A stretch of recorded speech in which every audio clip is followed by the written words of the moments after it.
Nakipag-alyansa ang Liberal Party ni Pangulong Noynoy Aquino sa lokal na partido ng mga Durano sa Cebu.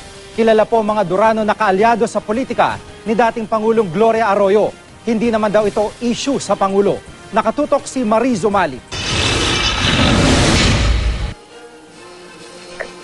Buo ang puwersa at pawang nakadilaw pa ang humigit kumulang 500 miyembro ng Barug Alang sa Kauswagan o Demokrasya o Bakod Party ni Vice Mayor Ramon Durano III na nakipagsanay puwersa na rin sa Partido Liberal ni Pangulong Noynoy Aquino.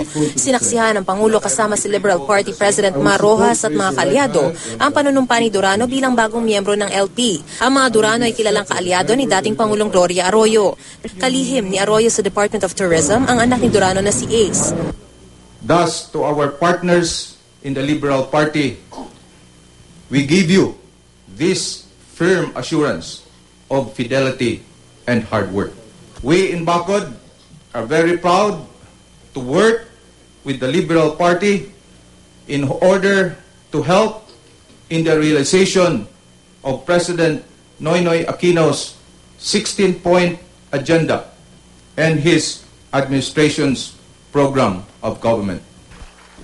Hindi rin daw base sa personalidad kundi sa paninindigan at prinsipyo ang pakikipag-alyansa ng liberal sa Bakod. Ngayon, pinagtibay natin ang ating pangako na kaunlaran at kaginawahan at sinasabi sa ating mga boss, hindi na muling mananaig ang kawalang katarungan at katiwalian laban sa demokrasya.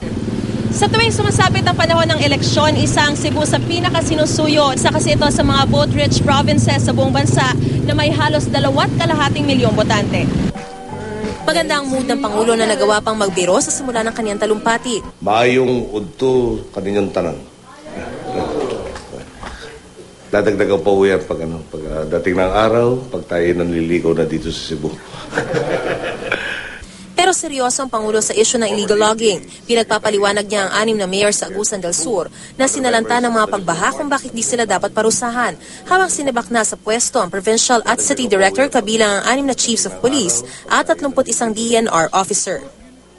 Kung kayo sa sobrang takaw nyo, kinakalimutan rin yung kapakanan ng inyong mga kababayan, umanda kayo, may magpapanagot sa inyo. At ako po gagawing instrumento ng daang bayan para managot kayo. Mariz Umali, Nakatutok, 24 Oras.